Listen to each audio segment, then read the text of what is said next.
Operation सिंदूर के जरिए भारत ने एक बार फिर ये साफ कर दिया है कि भारत किसी भी अब पहल का यहाँ पर जवाब देने के लिए सक्षम है और बातचीत नहीं बल्कि इसी के साथ यहाँ पर पूरे हथियारों और पूरे ऑपरेशन के साथ जवाब दिया जाएगा।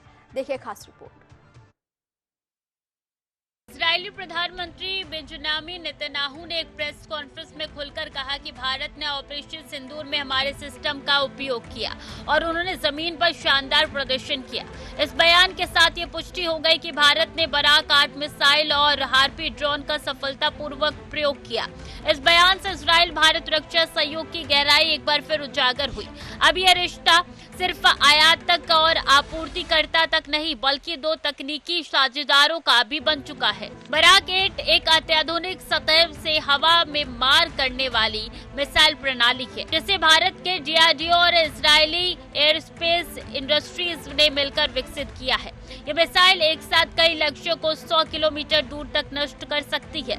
इसका 360 डिग्री कवरेज ऑपरेशन सिंदूर में बेहद प्रभावशाली रहा। वही हार्पी ड्रोन एक लाइटनिंग म्यूनिशन जो दुश्मन के रडार सिस्टम को पहचानकर खुद को निशाना पर गिरा देता है। ये 9 घंटे तक हवा में रह सकता है और बिना किसी मानवीय हस्तक्षेप के हमला करता है।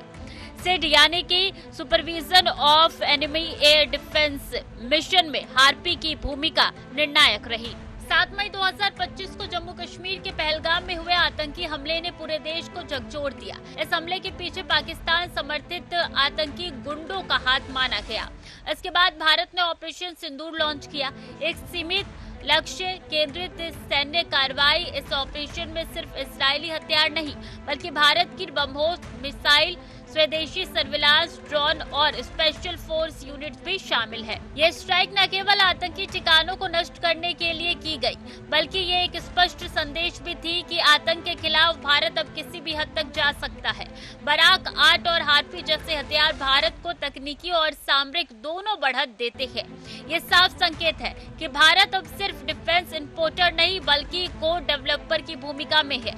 डीआरडीओ और आईएआई की साझेदारी ने भारत को आधुनिक युद्ध प्रणाली में आत्मनिर्भर बनाया है। इसके साथ ही ऑपरेशन सिंदूर ये भी दिखाता है कि भारत एक प्रोएक्टिव स्ट्राइक डॉक्ट्रिन के दिशा में आगे बढ़ रहा है। इजराइल, रूस, फ्रांस और अमेरिका के बाद भारत का चौथा सबसे बड़ा रक्षा साझेदार है। पिछले दशक में भारत ने इजराइल से करीब 2.9 अरब डॉलर के रक्षा सौदे किए हैं। इनमें UAVs missile system, radar, night vision और इलेक्ट्रॉनिक वॉरफेयर तकनीक शामिल है। इजराइल से मिले हथियार भारत की सेना को मॉडर्न वॉरफेयर में एक निर्णायक बढ़त दिला रही है। सिर्फ आयात नहीं, टेक्नोलॉजी ट्रांसफॉर्मर और जॉइंट प्रोडक्शन भारत को वैश्विक रक्षा मानचित्र पर नई ऊंचाई पर ले जा रही है। पीएम नरेंद्र मोदी के आत्मनिर्भर भारत अभियान का असर अब रक्षा क्षेत्र में देखने को मिल रहा है। बराक 8 जैसे मिसाइल परियोजना ये साबित करती है कि भारत अब टेक्नोलॉजी ट्रांसफर के माध्यम से खुद उत्पादन और निर्यात की दिशा में बढ़ रहा है। इजरायली साझेदारी से सीखी तकनीक भारत की रणनीतिक संपत्ति बन चुकी है। अगले कुछ सालों में भारत घरेलू उत्पादन के दम पर रक्षा क्षेत्र में बड़ी शक्ति बनकर उभर सकता है। तो ऑपरेशन सिंदूर सिर्फ जवाबी हमला नहीं बल्कि भारत की रणनीतिक और तकनीकी ताकत का एक नमूना भी है। बराक 8 और हार्पी जैसे इजरायली हथियार अब भारतीय सुरक्षा नीति का अभिन्न हिस्सा बन चुके हैं। क्या पाकिस्तान और चीन अब इस नई रणनीति से घबराएंगे और क्या भारत अपनी आत्मनिर्भरता से अगली तकनीकी क्रांति का नेतृत्व देगा? इजरायली प्रधानमंत्री बेंजामिन नेतन्याहू ने प्रेस कॉन्फ्रेंस करके एक चौंकाने वाली बात कही है। उन्होंने साफ तौर पे कहा है कि भारत को जो मिसाइल दी गई थी बराक 8 और हार्पी ड्रोन ने एक सफल प्रशिक्षण किया है बल्कि युद्ध स्तर पे भी उसने कारगर साबित हुआ है। और इतना ही नहीं, उन्होंने साफ तौर पे सहारा है कि अब आयात का और आपूर्तिकर्ता तक नहीं रहा है दोनों देशों के बीच के ये रिश्ते, बल्कि उससे ज्यादा तकनीकी क्षेत्रों में भी आगे बढ़ते हुए नजर आएंगे।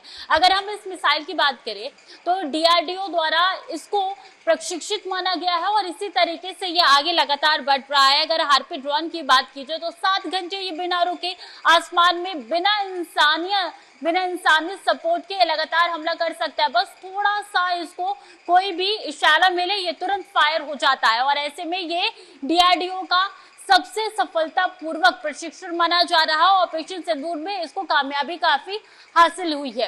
और इतना ही नहीं, माना जा रहा है कि अब इजराइल और भारत के जो रिश्ते हैं वो आगे चल के और भी मजबूत होते हुए नजर आएंगे। और सवाल ये है, क्या चीन और पाकिस्तान घबराएंगे? क्योंकि भारत लगातार आगे बढ़ रहा है, भारत स्वदेशी के तहत आगे बढ़ रहा है और दुश्मनों के लिए कारगर साबित हो सकता है। कैमरा पर्सन प्रिंस के साथ मैं सूर्य दीक्षित, टीवी 100 नोएडा।